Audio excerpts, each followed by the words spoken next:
Seiring krisis iklim yang semakin parah, penggunaan sumber energi yang efisien dan minim emisi karbon terus dilakukan. Salah satunya penggunaan pembangkit listrik tenaga nuklir di berbagai negara maju. Namun, seperti kita ketahui, penggunaan nuklir masih menuai kontroversi, apalagi adanya beberapa kecelakaan di pembangkit nuklir yang berakibat fatal. Nah, seperti apa kejadian yang ada, dan apa berbagai dampak yang dihasilkan dari kecelakaan pembangkit nuklir? Yuk kita simak ulasan singkatnya berikut ini.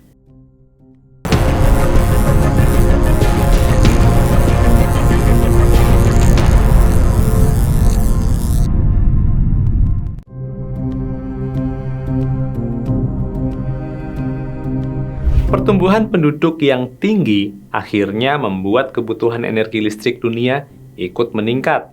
Namun, sumber energi listrik yang diandalkan dunia saat ini menjadi penyebab pemanasan global.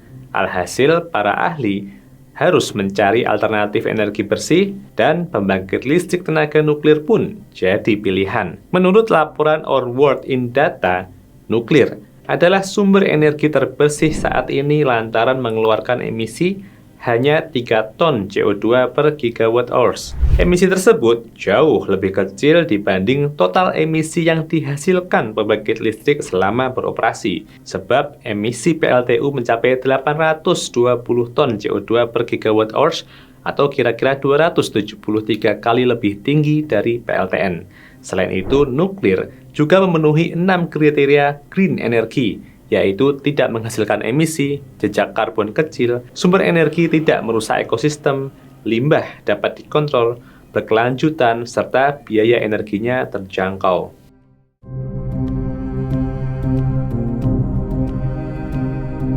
Tahukah sahabat, PLTN pertama di dunia beroperasi di Obninsk, Uni Soviet pada tahun 1954. Namun reaktor nuklir pertama di dunia untuk membangkitkan listrik sudah diuji coba pada 1951.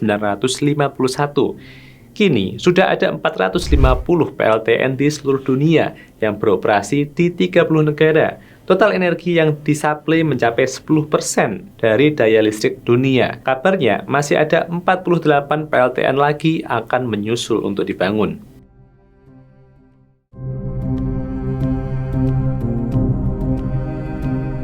Rupanya, nuklir sebagai sumber energi masih tinggi peminatnya, ya meski resikonya terbilang besar. Negara adidaya yang konsumsi energinya tinggi seperti Amerika Serikat, Tiongkok, dan Jepang memang sangat terbantu dengan adanya PLTN ini. Beberapa insiden bencana nuklir akibat kecelakaan di PLTN tidak menyurutkan langkah mereka.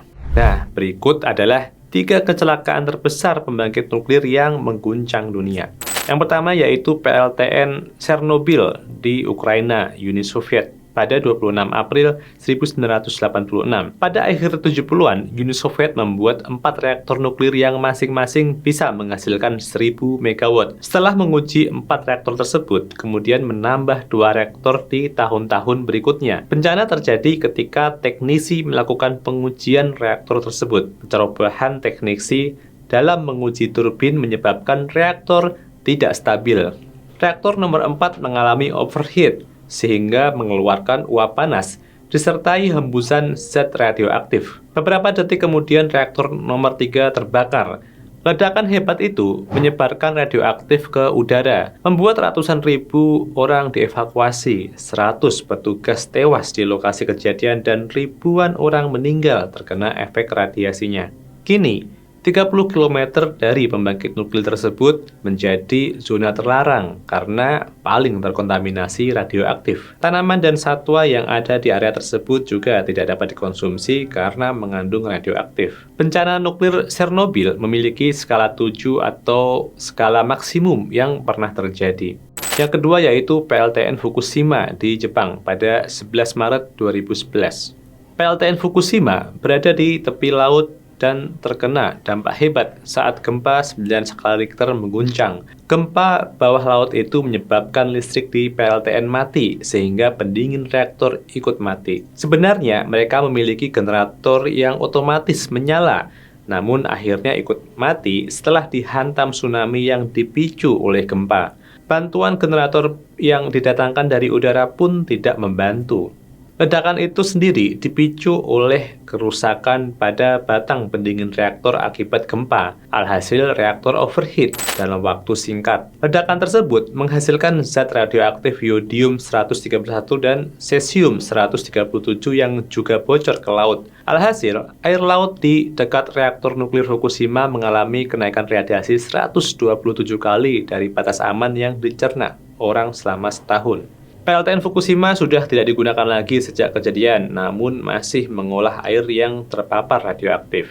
Ada sekitar 1,3 juta ton air limbah disimpan di 1.000 tangki. Sebagian besar air tersebut berasal dari pendingin reaktor yang rusak. Sebagian lagi adalah air tanah dan air hujan yang terkontaminasi radioaktif dari ruang bawah tanah gedung reaktor. Air tersebut telah difilter, namun tetap menyisipkan tritium tingkat rendah yang tidak berbahaya. 12 tahun berlalu, kini Jepang akan melepaskan air tersebut ke laut yang memicu kekhawatiran negara tetangga.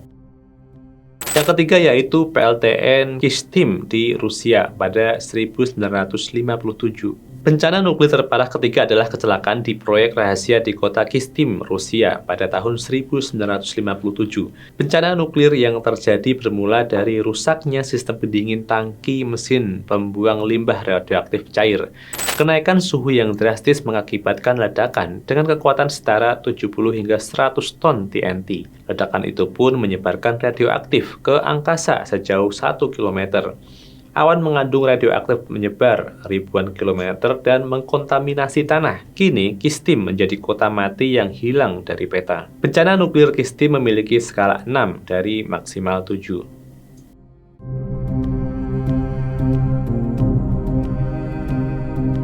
Dari bencana nuklir Chernobyl, Fukushima, dan Kistim, dapat kita ambil beberapa pelajaran yang penting mengenai PLTN. Yang pertama yaitu pentingnya keselamatan dan perawatan yang ketat. Kecelakaan yang terjadi di ketiga tempat tersebut disebabkan oleh human error, kegagalan peralatan, dan kurangnya pemeliharaan serta standar keamanan. Yang kedua, perlunya pengawasan dan transparansi. Penanganan nuklir juga membutuhkan transparansi dan pengawasan, sehingga saat terjadi kecelakaan dapat segera diatasi bersama. Yang ketiga yaitu sistem evakuasi yang mumpuni. Bencana nuklir Chernobyl, Fukushima, dan Kistim menunjukkan pentingnya kesigapan tanggap darurat. Penanganan yang cepat dan tepat bisa meminimalisir korban jiwa maupun lingkungan. Yang keempat yaitu manajemen limbah radioaktif yang aman. Limbah PLTN membutuhkan penanganan khusus. Tempat penyimpanan harus dibuat setangguh mungkin sehingga perlu dilakukan pengembangan untuk mencari solusi jangka panjang yang aman. Melihat bagaimana ketika kecelakaan tersebut memiliki dampak serius hingga puluhan tahun kemudian tentunya membuat kita memandang negatif terhadap PLTN. Namun sebenarnya masih ada ratusan PLTN yang beroperasi dengan baik di seluruh dunia hingga saat ini. Sehingga yang terpenting dari memiliki PLTN adalah kesiapan untuk mengoperasikan sesuai standar keselamatan yang tinggi dan transparansi untuk keamanan masyarakat serta lingkungan. Nah, bagaimana menurut sahabat? Oke, mungkin itu yang dapat saya share ke sahabat sekalian. Jika ada pertanyaan maupun koreksi, silahkan tinggalkan pesan pada kolom komentar. Terima kasih sudah menonton, sampai bertemu di artikel berikutnya.